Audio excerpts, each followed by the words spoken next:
had been waiting for you. You found me just by walking into me, without thinking or planning or deliberately using your reason. And after we sat down here to wait for an omen, we became aware of that man. Each of us noticed him in our own way. You with your reason, I with my will. That dying man is one of the cubic centimeters of chance that power always makes available to a warrior. The warrior's art is to be perennially fluid in order to pluck it. I have plucked it, but have you? I couldn't answer. I became aware of an immense chasm within myself, and for a moment I was somehow cognizant of the two worlds he was talking about. What an exquisite omen this is, he went on. And all for you. Power is showing you that death is the indispensable ingredient in having to believe. Without the awareness of death, everything is ordinary, trivial. It is only because death is stalking us that the world is an unfathomable mystery. Power has shown you that. All I have done myself is to round up the details of the omen so the direction would be clear to you. But in rounding up the details, I have also shown you that everything I have said to you today is what I have to believe myself, because that is the predilection of my spirit. We looked each other in the eye for a moment.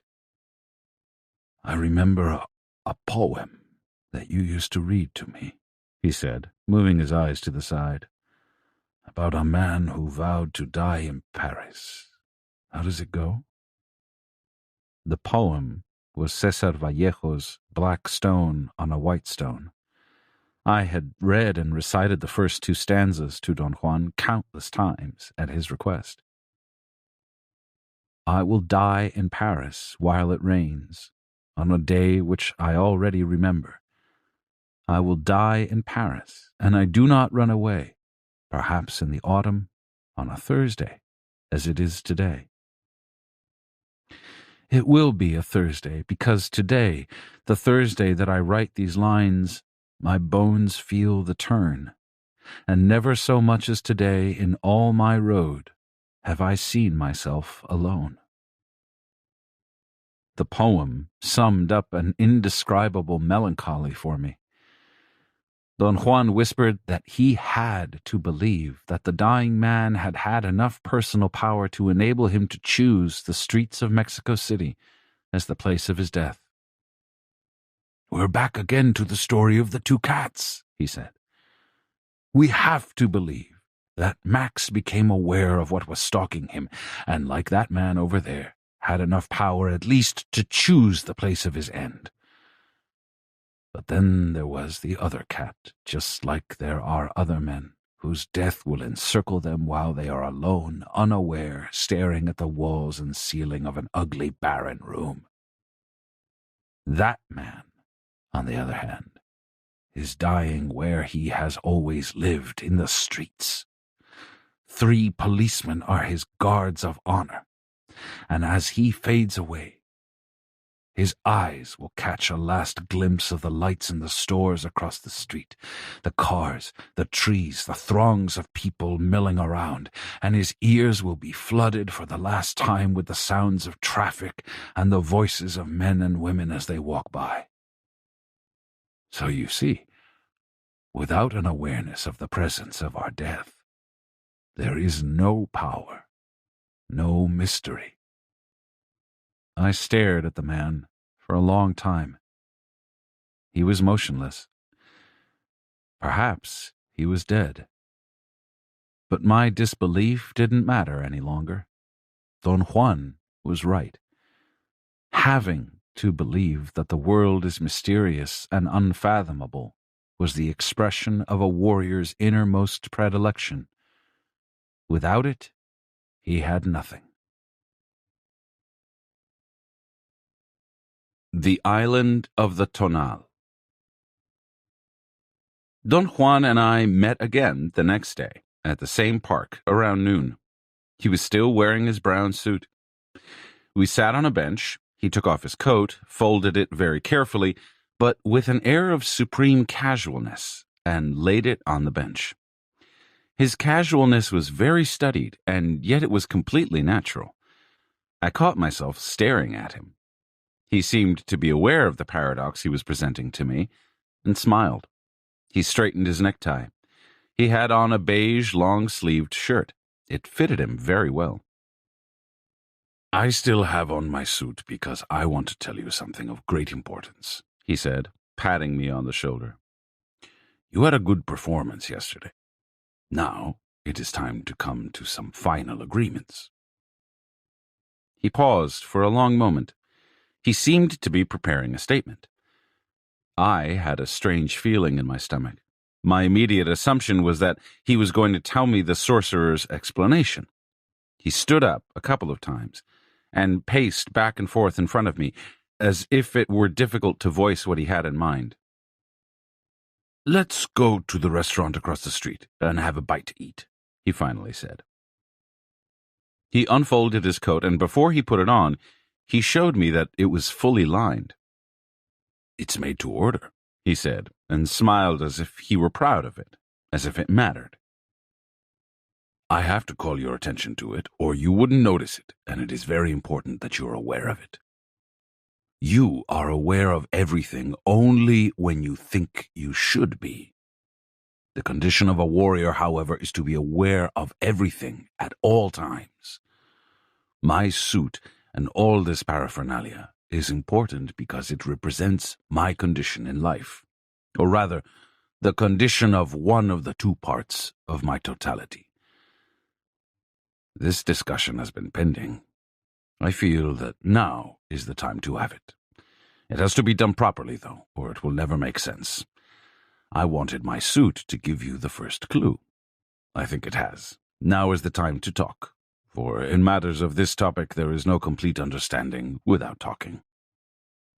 "What is the topic, Don Juan?" "The totality of oneself," he said. He stood up abruptly and led me to a restaurant in a large hotel across the street. A hostess with a rather unfriendly disposition gave us a table inside in a back corner. Obviously, the choice places were around the windows. I told Don Juan that the woman reminded me of another hostess in a restaurant in Arizona where Don Juan and I had once gone to eat, who had asked us before she handed out the menu if we had enough money to pay. "I don't blame this poor woman either," Don Juan said, as if sympathizing with her. "She, too, like the other one, is afraid of Mexicans." He laughed softly. A couple of people at the adjacent tables turned their heads around and looked at us. Don Juan said that without knowing, or perhaps even in spite of herself, the hostess had given us the best table in the house, a table where we could talk and I could write to my heart's content. I had just taken my writing pad out of my pocket and put it on the table when the waiter suddenly loomed over us. He also seemed to be in a bad mood. He stood over us with a challenging air. Don Juan proceeded to order a very elaborate meal for himself. He ordered without looking at the menu, as if he knew it by heart. I was at a loss. The waiter had appeared unexpectedly, and I had not had time to read the menu, so I told him that I would have the same. Don Juan whispered in my ear, "I bet you that they don't have what I've ordered." He stretched his arms and legs and told me to relax and sit comfortably because the meal was going to take forever to be prepared. "You are at a very poignant crossroad," he said. "Perhaps the last one, and also perhaps the most difficult one to understand. Some of the things I am going to point out to you today will probably never be clear. They are not supposed to be clear anyway, so don't be embarrassed or discouraged. All of us are dumb creatures when we join the world of sorcery, and to join it doesn't in any sense ensure us that we will change. Some of us remain dumb until the very end." I liked it when he included himself among the idiots. I knew that he didn't do it out of kindness, but as a didactic device. "Don't fret if you don't make sense out of what I'm going to tell you," he continued. Considering your temperament, I'm afraid that you might knock yourself out trying to understand. Don't. What I'm about to say is meant only to point out a direction. I had a sudden feeling of apprehension. Don Juan's admonitions forced me into an endless speculation. He had warned me on other occasions in very much the same fashion, and every time he had done so, what he was warning me about had turned out to be a devastating issue. It makes me very nervous when you talk to me this way, I said. I know it, he replied calmly. I'm deliberately trying to get you on your toes. I need your attention, your undivided attention. He paused and looked at me. I laughed nervously and involuntarily. I knew that he was stretching out the dramatic possibilities of the situation as far as he could. I'm not telling you all this for effect, he said, as if he had read my thoughts. I am simply giving you time to make the proper adjustments. At that moment, the waiter stopped at our table to announce that they did not have what we had ordered. Don Juan laughed out loud and ordered tortillas and beans. The waiter chuckled scornfully and said that they didn't serve them, and suggested steak or chicken. We settled for some soup. We ate in silence. I didn't like the soup and couldn't finish it, but Don Juan ate all of his. I have put on my suit, he said all of a sudden, in order to tell you about something. Something you already know, but which needs to be clarified if it is going to be effective. I have waited until now because Genaro feels that you have to be not only willing to undertake the road of knowledge, but your efforts by themselves must be impeccable enough to make you worthy of that knowledge. You have done well. Now, I will tell you the sorcerer's explanation. He paused again, rubbed his cheeks, and played with his tongue inside his mouth, as if he were feeling his teeth. I'm going to tell you about the tonal and the nagual, he said, and looked at me piercingly. This was the first time in our association that he had used those two terms. I was vaguely familiar with them through the anthropological literature on the cultures of central Mexico. I knew that the tonal was thought to be a kind of guardian spirit, usually an animal that a child obtained at birth and with which he had intimate ties for the rest of his life. Nahual was the name given to the animal into which sorcerers could allegedly transform themselves, or to the sorcerer that elicited such a transformation. This is my tonal, Don Juan said, rubbing his hands on his chest. Your suit? No, my person. He pounded his chest and his thighs and the side of his ribs. My tonal is all this. He explained that every human being had two sides, two separate entities, two counterparts, which became operative at the moment of birth. One was called the tonal, and the other the nahual. I told him what anthropologists knew about the two concepts. He let me speak without interrupting me. Well, whatever you may think you know about them is pure nonsense, he said. I base this statement on the fact that whatever I'm telling you about the tonal and the nahual could not possibly have been told to you before. Any idiot would know that you know nothing about them because in order to be acquainted with them, you would have to be a sorcerer, and you aren't. Or you would have had to talk about them with a sorcerer, and you haven't. So, disregard everything you've heard before because it is inapplicable. It was only a comment, I said. He raised his brows in a comical gesture. Your comments are out of order, he said. This time I need your undivided attention, since I am going to acquaint you with the tonal and the nahual. Sorcerers have a special and unique interest in that knowledge. I would say that the tonal and the nahual are in the exclusive realm of men of knowledge. In your case, this is the lid that closes everything I have taught you. Thus I have waited until now to talk about them. The tonal is not an animal that guards a person. I would rather say that it is a guardian that could be represented as an animal, but that is not the important point. He smiled and winked at me. I'm using your own words now, he said. The tonal is the social person. He laughed, I supposed, at the sight of my bewilderment. The tonal is, rightfully so, a protector, a guardian that most of the time turns into a guard.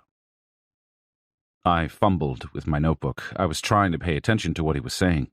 He laughed and mimicked my nervous movements. The tonal is the organizer of the world, he proceeded. Perhaps the best way of describing its monumental work is to say that on its shoulders rests the task of setting the chaos of the world in order. It is not far-fetched to maintain, as sorcerers do, that everything we know and do as men is the work of the tonal. At this moment, for instance, what is engaged in trying to make sense out of our conversation is your tonal. Without it, there would be only weird sounds and grimaces, and you wouldn't understand a thing of what I'm saying. I would say then that the tonal is a guardian that protects something priceless, our very being. Therefore, an inherent quality of the tonal is to be cagey and jealous of its doings. And since its doings are by far the most important part of our lives, it is no wonder that it eventually changes in every one of us from a guardian into a guard. He stopped and asked me if I had understood. I automatically nodded my head affirmatively, and he smiled with an air of incredulity. A guardian is broad-minded and understanding, he explained. A guard, on the other hand, is a vigilante, narrow-minded, and most of the time despotic. I say then that the tonal in all of us has been made into a petty and despotic guard when it should be a broad-minded guardian. I definitely wasn't following the trend of his explanation. I heard and wrote down every word, and yet I seemed to be stuck with some internal dialogue of my own. It's very hard for me to follow your point, I said. If you didn't get hooked on talking to yourself, you would have no quarrels, he said cuttingly. His remark threw me into a long explanatory statement. I finally caught myself and apologized for my insistence on defending myself. He smiled and made a gesture that seemed to indicate that my attitude hadn't really annoyed him. The tonal is everything we are, he proceeded. Name it. Anything we have a word for is the tonal. And since the tonal is its own doings, then everything obviously has to fall under its domain. I reminded him that he had said that the tonal was the social person, a term which I myself had used with him to mean a human being as the end result of socialization processes. I pointed out that if the tonal was that product, it could not be everything, as he had said, because the world around us was not the product of socialization. Don Juan reminded me that my argument had no basis for him, and that long before he had already made the point that there was no world at large, but only a description of the world which we had learned to visualize and take for granted. The tonal is everything we know, he said. I think this in itself is enough reason for the tonal to be such an overpowering affair. He paused for a moment. He seemed to be definitely waiting for comments or questions, but I had none. Yet I felt obligated to voice a question and struggled to formulate an appropriate one. I failed. I felt that the admonitions with which he had opened our conversation had perhaps served as a deterrent to any inquiry on my part. I felt strangely numb. I couldn't concentrate and order my thoughts. In fact, I felt and knew without the shadow of a doubt that I was incapable of thinking. And yet I knew this without thinking, if that were at all possible. I looked at Don Juan. He was staring at the middle part of my body. He lifted his eyes and my clarity of mind returned instantly. "The tonal is everything we know," he repeated slowly. "And that includes not only us as persons, but everything in our world. It can be said that the tonal is everything that meets the eye. We begin to groom it at the moment of birth. The moment we take the first gasp of air, we also breathe in power for the tonal. So it is proper to say that the tonal of a human being is intimately tied to his birth. You must remember this point. It is of great importance in understanding all this. The tonal begins at birth and ends at death." I wanted to recapitulate all the points that he had made. I went as far as opening my mouth to ask him to repeat the salient points of our conversation, but to my amazement, I couldn't vocalize my words. I was experiencing a most curious incapacity. My words were heavy, and I had no control over that sensation. I looked at Don Juan to signal him that I couldn't talk. He was again staring at the area around my stomach. He lifted his eyes and asked me how I felt. Words poured out of me as if I had been unplugged. I told him that I had been having the peculiar sensation of not being able to talk or think, and yet my thoughts had been crystal clear. "Your thoughts have been crystal clear?" he asked. I realized then that the clarity had not pertained to my thoughts, but to my perception of the world. "Are you doing something to me, Don Juan?" I asked. "I am trying to convince you that your comments are not necessary," he said, and laughed. "You mean you don't want me to ask questions?" No, ask anything you want, but don't let your attention waver." I had to admit that I had been distracted by the immensity of the topic. "I still cannot understand, Don Juan, what you mean by the statement that the tonal is everything," I said after a moment's pause. "The tonal is what makes the world." "Is the tonal the creator of the world?" Don Juan scratched his temples. "The tonal makes the world only in a manner of speaking. It cannot create or change anything, and yet it makes the world because its function is to judge and assess and witness. I say that the tonal makes the world because it witnesses and assesses it according to tonal rules. In a very strange manner, the tonal is a creator that doesn't create a thing. In other words, the tonal makes up the rules by which it apprehends the world. So, in a manner of speaking, it creates the world." He hummed a popular tune, beating the rhythm with his fingers on the side of his chair. His eyes were shining. They seemed to sparkle. He chuckled, shaking his head. "You're not following me," he said, smiling. "I am. I have no problems," I said. But I didn't sound very convincing. "The tonal is an island," he explained. "The best way of describing it is to say that the tonal is this." He ran his hand over the tabletop. "We can say that the tonal is like the top of this table, an island, and on this island we have everything. This island is, in fact, the world. There is a personal tonal for every one of us, and there is a collective one for all of us at any given time, which we can call the tonal of the times." He pointed to the rows of tables in the restaurant. "Look, every table has the same configuration. Certain items are present on all of them. They are, however, individually different from each other. Some tables are more crowded than others. They have different food on them, different plates, different atmosphere. Yet we have to admit that all the tables in this restaurant are very alike. The same thing happens with the tonal. We can say that the tonal of the times is what makes us alike, in the same way it makes all the tables in this restaurant alike. Each table separately, nevertheless, is an individual case, just like the personal tonal of each of us.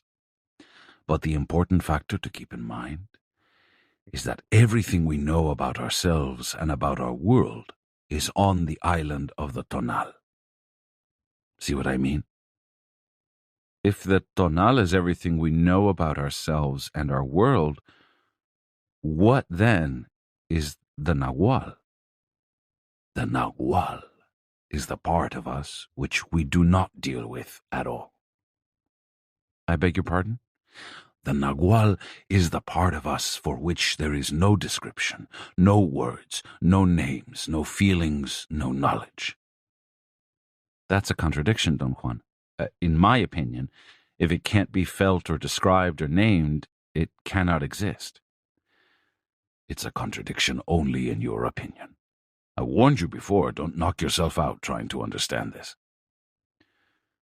Would you say that the nahual is the mind? No. The mind is an item on the table. The mind is part of the tonal. Let's say that the mind is the chili sauce. He took a bottle of sauce and placed it in front of me. Is the nahual the soul? No. The soul is also on the table. Let's say that the soul is the ashtray.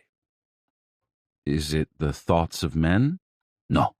Thoughts are also on the table. Thoughts are like the silverware.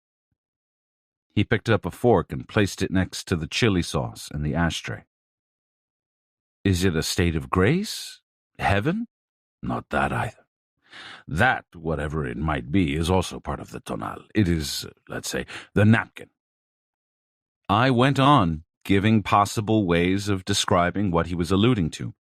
Pure intellect, psyche, energy, vital force, immortality, life principle.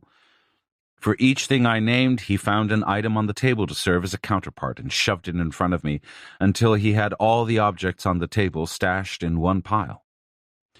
Don Juan seemed to be enjoying himself immensely. He giggled and rubbed his hands every time I named another possibility.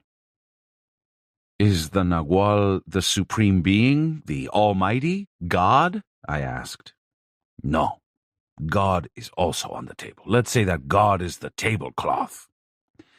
He made a joking gesture of pulling the tablecloth in order to stack it up with the rest of the items he had put in front of me. But are you saying that God doesn't exist? No, I didn't say that. All I said was that the nahual was not God, because God is an item of our personal tonal and of the tonal of the times. The tonal is, as I've already said, everything we think the world is composed of, including God, of course. God has no more importance other than being a part of the tonal of our time. In my understanding, Don Juan, God is everything. Aren't we talking about the same thing? No. God is only everything you can think of. Therefore, properly speaking, he is only another item on the island. God cannot be witnessed at will, he can only be talked about. The nahual, on the other hand, is at the service of the warrior. It can be witnessed, but it cannot be talked about. If the nahual is not any of the things I've mentioned, I said, perhaps you can tell me about its location. Where is it? Don Juan made a sweeping gesture and pointed to the area beyond the boundaries of the table. He swept his hand as if with the back of it he were cleaning an imaginary surface that went beyond the edges of the table. The nahual is there, he said, there, surrounding the island. The nahual is there where power hovers. We sense from the moment we are born that there are two parts to us. At the time of birth and for a while after, we are all nahual. We sense, then, that in order to function, we need a counterpart to what we have. The tonal is missing, and that gives us, from the very beginning, a feeling of incompleteness. Then the tonal starts to develop, and it becomes utterly important to our functioning. So important that it opaques the shine of the nahual. It overwhelms it. From the moment we become all tonal, we do nothing else but to increment that old feeling of incompleteness which accompanies us from the moment of birth and which tells us constantly that there is another part to give us completeness. From the moment we become all tonal, we begin making pairs. We sense our two sides, but we always represent them with items of the tonal. We say that the two parts of us are the soul and the body, our mind and matter, or good and evil, God and Satan. We never realize, however, that we are merely pairing things on the island, very much like pairing coffee and tea, or bread and tortillas, or chili and mustard. I tell you, we are weird animals. We get carried away, and in our madness, we believe ourselves to be making perfect sense. Don Juan stood up and addressed me as if he were an orator. He pointed his index finger at me and made his head shiver. Man doesn't move between good and evil, he said in a hilariously rhetorical tone, grabbing the salt and pepper shakers in both hands. His true movement is between negativeness and positiveness. He dropped the salt and pepper and clutched a knife and fork. You're wrong. There is no movement, he continued, as if he were answering himself. Man is only mind. He took the bottle of sauce and held it up. Then he put it down. As you can see, he said softly, we can easily replace chili sauce for mind and end up saying man is only chili sauce. Doing that won't make us more demented than we already are. I'm afraid I haven't asked the right question, I said. Maybe we could arrive at a better understanding if I asked what one can specifically find in that area beyond the island. There is no way of answering that. If I would say nothing, I would only make the Nahual part of the tonal. All I can say is that there, beyond the island, one finds the Nahual.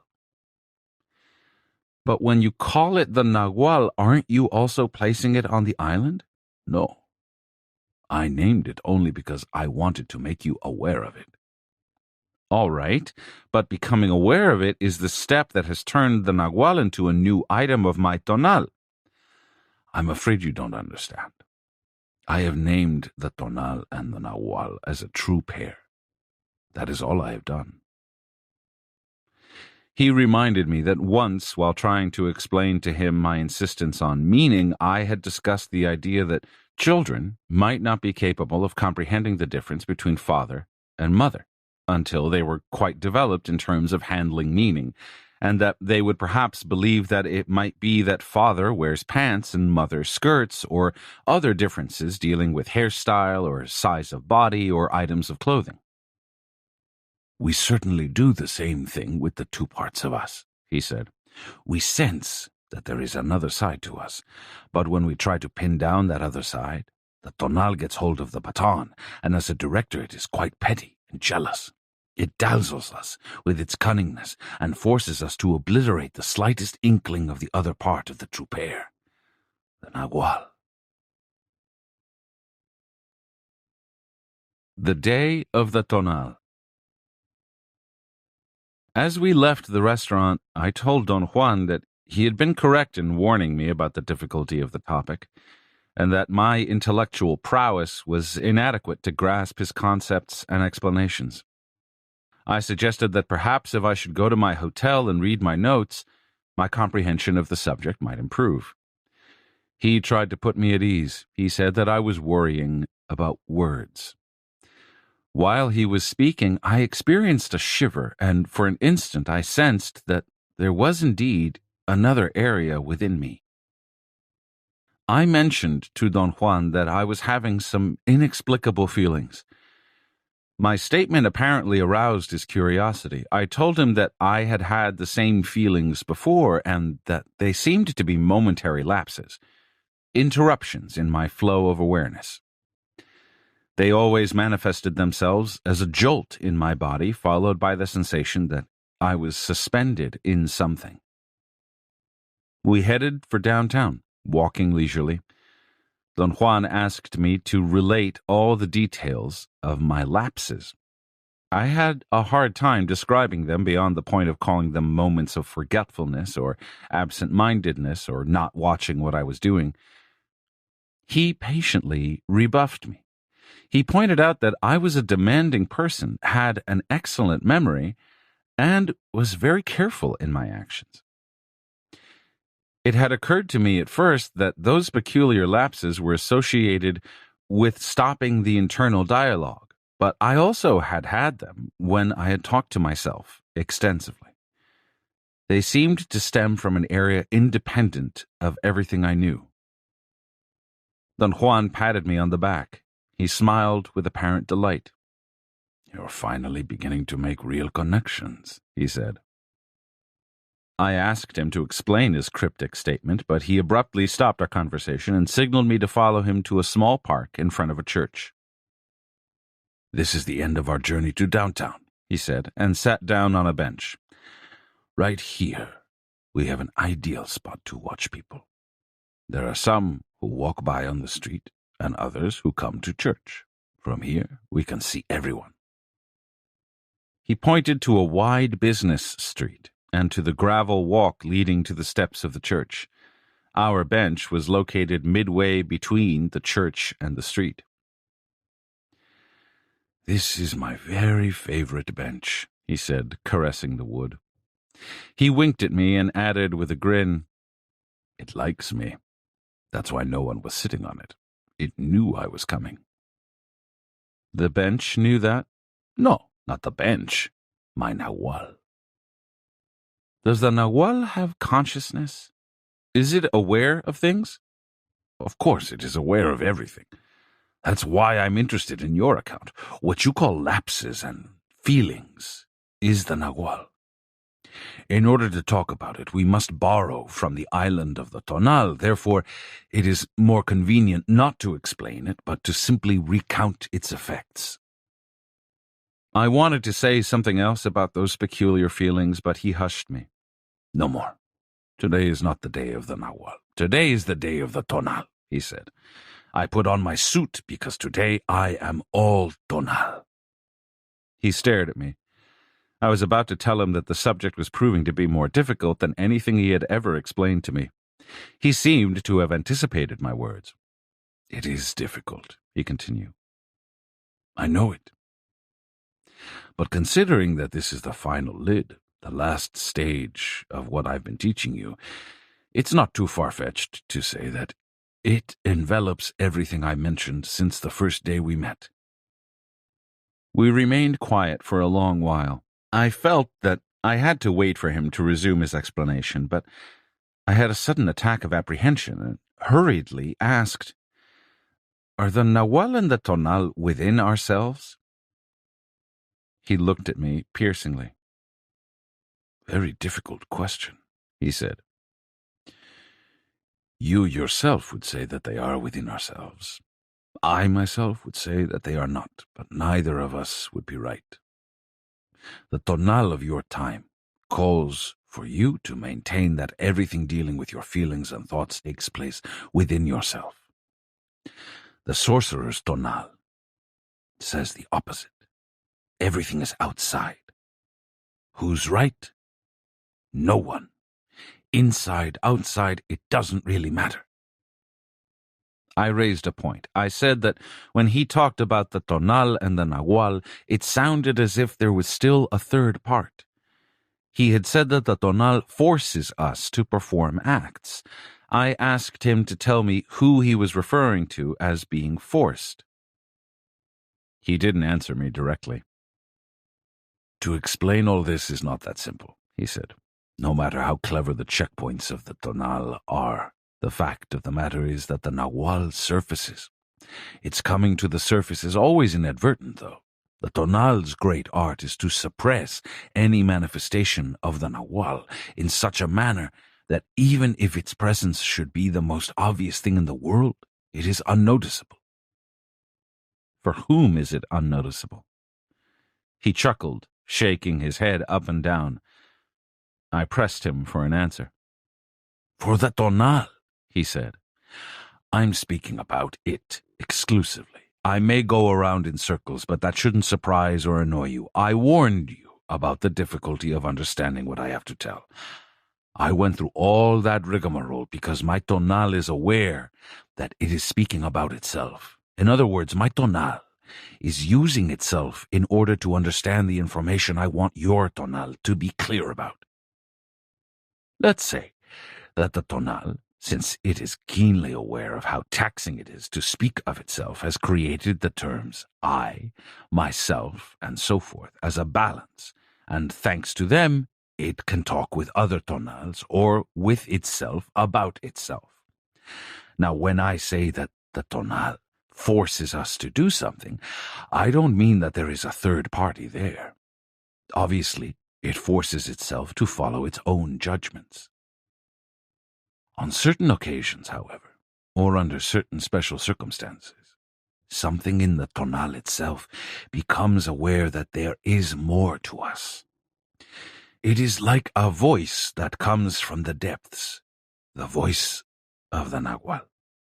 You see, the totality of ourselves is a natural condition which the tonal cannot obliterate altogether, and there are moments, especially in the life of a warrior, when the totality becomes apparent. At those moments, one can surmise and assess what we really are. I was concerned with those jolts you have had because that is the way the Nahual surfaces.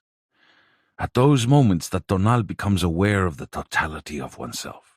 It is always a jolt because that awareness disrupts the lull. I call that awareness the totality of the being that is going to die.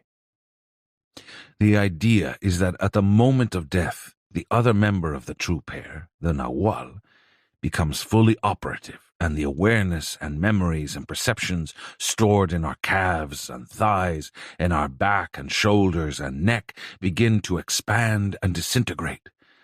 Like the beads of an endless, broken necklace, they fall asunder without the binding force of life. He looked at me. His eyes were peaceful. I felt ill at ease, stupid. The totality of ourselves is a very tacky affair, he said. We need only a very small portion of it to fulfill the most complex tasks of life. Yet when we die with the totality of ourselves. A sorcerer asks the question, if we are going to die with the totality of ourselves, why not then live with that totality? He signaled me with his head to watch the scores of people that went by. They're all tonal, he said.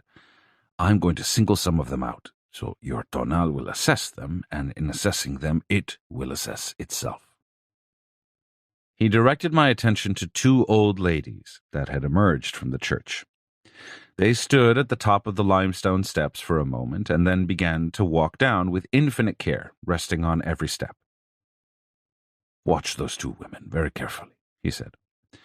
But don't see them as persons or as faces that hold things in common with us. See them as tonals. The two women got to the bottom of the steps. They moved as if the rough gravel were marbles, and they were about to roll and lose their balance on them. They walked arm in arm, propping each other up with the weight of their bodies. Look at them, Don Juan said in a low voice. Those women are the best example of the most miserable tonal one can find. I noticed that the two women were small-boned but fat. They were perhaps in their early 50s. They had a painful look in their faces, as if walking down the church steps had been beyond their strength. They were in front of us. They vacillated for a moment, and then they came to a halt. There was one more step on the gravel walk. "Watch your step, ladies," Don Juan shouted as he stood up dramatically. The women looked at him, apparently confused by his sudden outburst. "My mom broke her hip right there the other day," he added, and dashed over to help them. They thanked him profusely, and he advised them that if they ever lost their balance and fell down, they had to remain motionless on the spot until the ambulance came. His tone was sincere and convincing. The women crossed themselves. Don Juan sat down again. His eyes were beaming. He spoke softly. Those women are not that old, and their bodies are not that weak, and yet they are decrepit. Everything about them is dreary. Their clothes, their smell, their attitude. Why do you think that's so? Maybe they were born that way, I said. No one is born that way. We make ourselves that way. The tonal of those women is weak and timid. I said that today was going to be the day of the tonal. I meant that today I want to deal with it exclusively. I also said that I had put on my suit for that specific purpose. With it, I wanted to show you that a warrior treats his tonal in a very special manner. I've pointed out to you that my suit has been made to order and that everything I have on today fits me to perfection. It is not my vanity that I wanted to show, but my warrior's spirit, my warrior's tonal. Those two women gave you your first view of the tonal today. Life can be as merciless with you as it is with them if you are careless with your tonal. I put myself as the counterpoint. If you understand correctly, I should not need to stress this point. I had a sudden attack of uncertainty and asked him to spell out what I should have understood. I must have sounded desperate. He laughed out loud. Look at that young man in green pants and a pink shirt. Don Juan whispered, pointing to a very thin and very dark-complexioned, sharp-featured young man who was standing almost in front of us. He seemed to be undecided whether to go towards the church or towards the street. Twice he raised his hand in the direction of the church as though he were talking to himself and were about to start moving towards it. Then he stared at me with a blank expression. Look at the way he's dressed, Don Juan said in a whisper. Look at those shoes. The young man's clothes were tattered and wrinkled, and his shoes were in absolute pieces. He's obviously very poor, I said. Is that all you can say about him? He asked. I enumerated a series of reasons that might have accounted for the young man's shabbiness: poor health, bad luck, indolence, indifference to his personal appearance, or the chance that he may have just been released from prison. Don Juan said that I was merely speculating and that he wasn't interested in justifying anything by suggesting that the man was a victim of unconquerable forces. Maybe he's a secret agent made to look like a bum, I said jokingly. The young man walked away towards the street with a disjointed gait. He's not made to look like a bum. He is a bum, Don Juan said. Look how weak his body is. His arms and legs are thin. He can hardly walk. No one can pretend to look that way. There is something definitely wrong with him, not his circumstances, though. I have to stress again that I want you to see that man as a tonal. What does it entail to see a man as a tonal? It entails to cease judging him in a moral sense, or excusing him on the grounds that he is like a leaf at the mercy of the wind. In other words, it entails seeing a man without thinking that he is hopeless or helpless. You know exactly what I'm talking about. You can assess that young man without condemning or forgiving him. He drinks too much, I said. My statement wasn't volitional. I just made it, without really knowing why. For an instant, I even felt that someone standing behind me had voiced the words. I was moved to explain that my statement was another of my speculations. That was not the case, Don Juan said. Your tone of voice had a certainty that you lacked before. You didn't say, maybe he's a drunkard. I felt embarrassed, although I couldn't exactly determine why. Don Juan laughed. You saw through the man, he said. That was seeing. Seeing is like that. Statements are made with great certainty, and one doesn't know how it happened. You know that young man's tonal was shot, but you don't know how you know it. I had to admit that somehow I had that impression. "You're right," Don Juan said. "It doesn't really matter that he's young. He's as decrepit as the two women.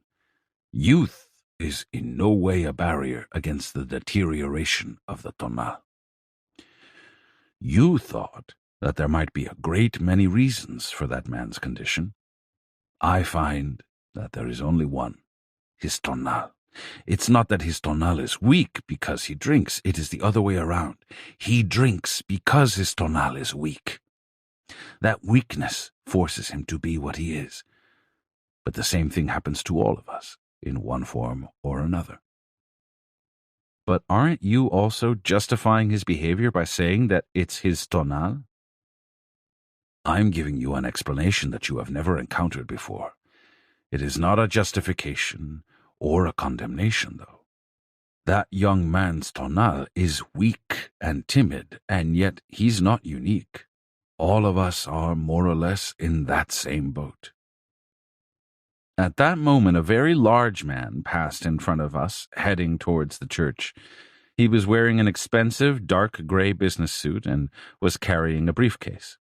The collar of his shirt was unbuttoned and his necktie loose.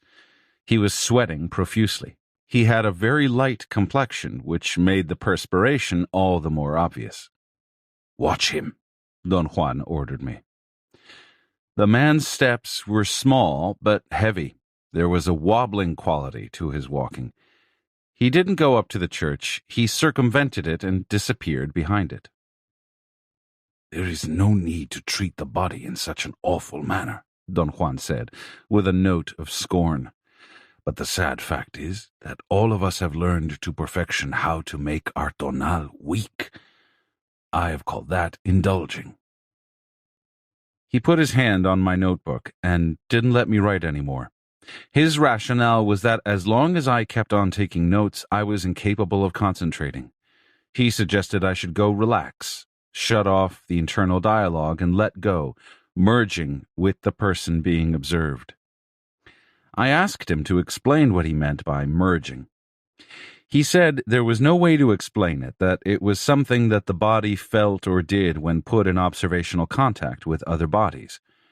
He then clarified the issue by saying that in the past he had called that process seeing, and that it consisted of a lull of true silence within, followed by an outward elongation of something in the self, an elongation that met and merged with the other body or with anything within one's field of awareness. At that point, I wanted to get back to my writing pad, but he stopped me and began to single out different people from the crowd that passed by. He pointed out dozens of persons, covering a wide range of types among men, women, and children of various ages. Don Juan said that he had selected persons whose weak tonal could fit into a categorization scheme, and thus he had acquainted me with a preconceived variety of indulging. I didn't remember all the people he had pointed out and discussed. I complained that if I had taken notes, I could have at least sketched out the intricacies of his schemata on indulging. As it was, he didn't want to repeat it, or perhaps he didn't remember it either. He laughed and said that he didn't remember it because in the life of a sorcerer, it was the nagual that was accountable for creativity. He looked at the sky and said that it was getting late and that from that moment on, we were going to change direction. Instead of weak tonals, we were going to wait for the appearance of a proper tonal. He added that only a warrior had a proper tonal, and that the average man at best could have a right tonal. After a few minutes' wait, he slapped his thigh and chuckled. "Look who's coming now," he said, pointing to the street with a movement of his chin. "It's as if they were made to order."